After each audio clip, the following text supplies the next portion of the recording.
And if this wasn't enough, when the Pentagon was damaged in 9/11, they set a goal to have a completely new and improved Pentagon in December of 2012.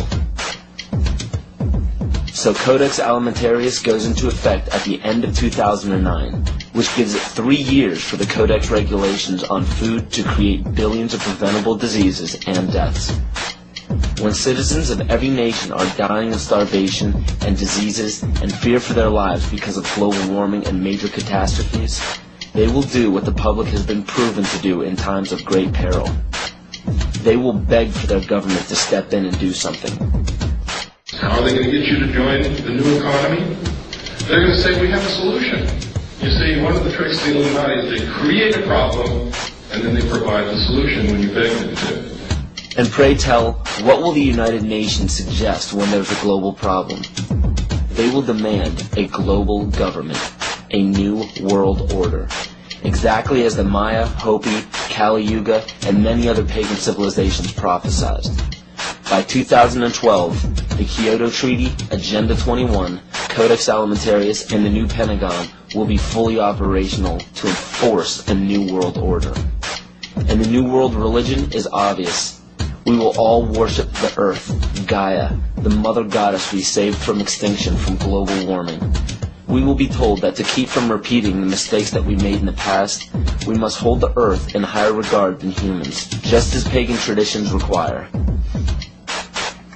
This is too obvious to ignore. It is right in front of our faces, and yet we still refuse to see it. I guarantee you that by 2012 there will be a World War III, but it will not be between nations. It will be us and them. They know this. Why do you think the UN is consistently trying to disarm the public and the nations? They don't want us to be capable of fighting back. The proof of this is in the film released by the UN called Armed to the Teeth, where it demonizes gun ownership. It is also shown in the Freedom from War policy put in place by JFK in 1961.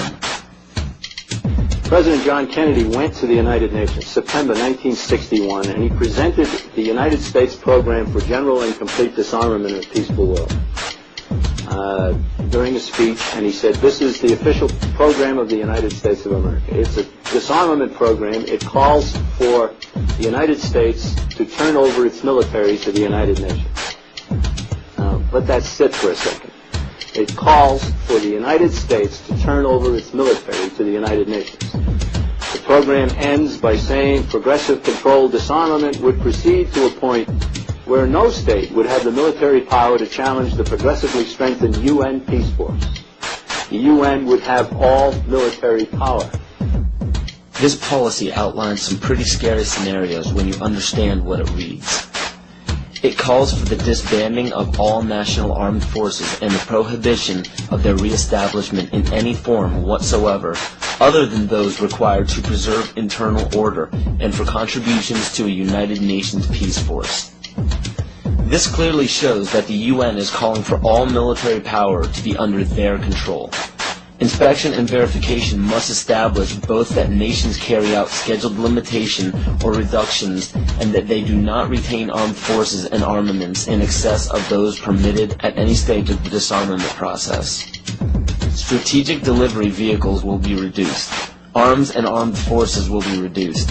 And all the while, UN peacekeeping powers would be strengthened.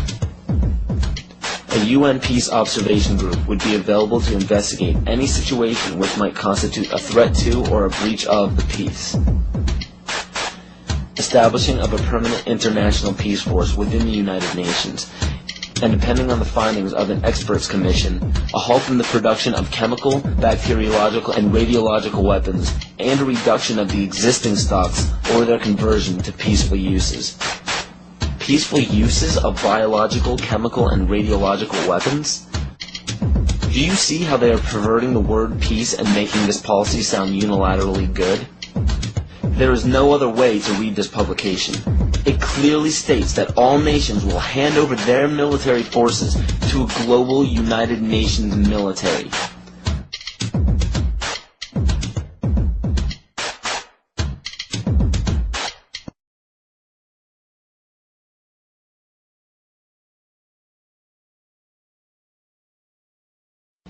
The U.S. population is currently around 300 million.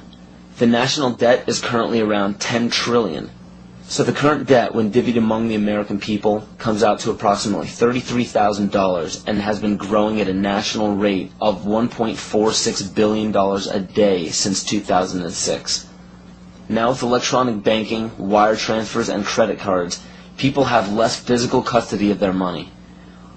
As of right now, the amount of money in circulation is not able to cover the national debt.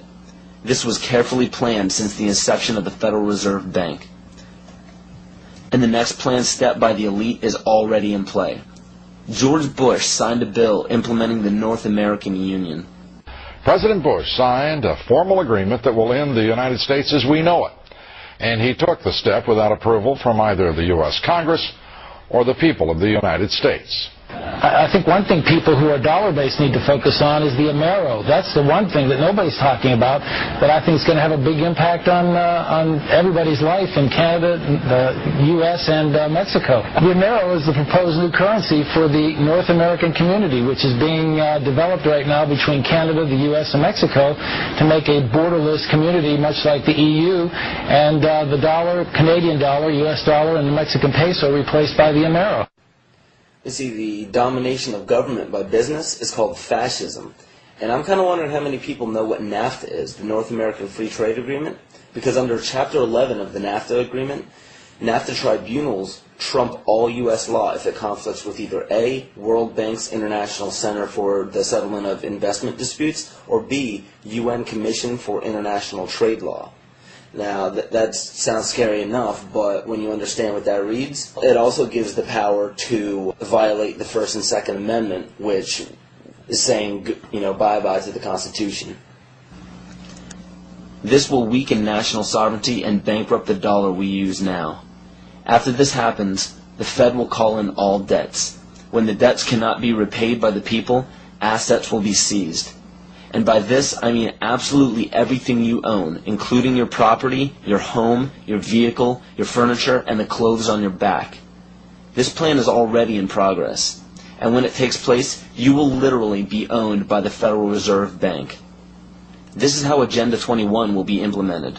The seized land will be given back to nature, and the people will be placed in smart growth megacities.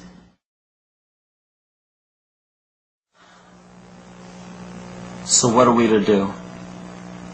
There is an overabundance of information out there for anyone to see pertaining to why this situation seems so hopeless and out of our control. But in all honesty, there is even more information out there about how to protect ourselves. The only problem we face is that most people don't know how to apply this information to their own lives, and rarely anybody takes the time to spell it out for us. There are many great teachers out there. Teachers who have dedicated their lives to protecting the people who need protecting the most.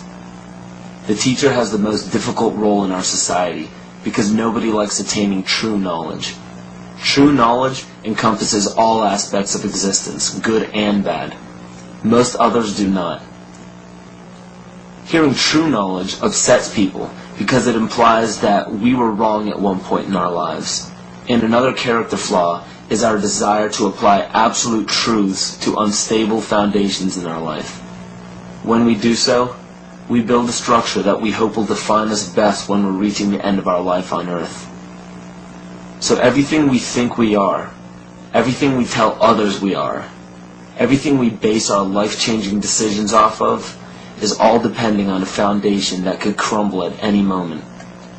And because we've been told our entire lives that there are certain guidelines and mores we must follow to be a decent human being, we deny everything that may pose a threat to our unstable foundation.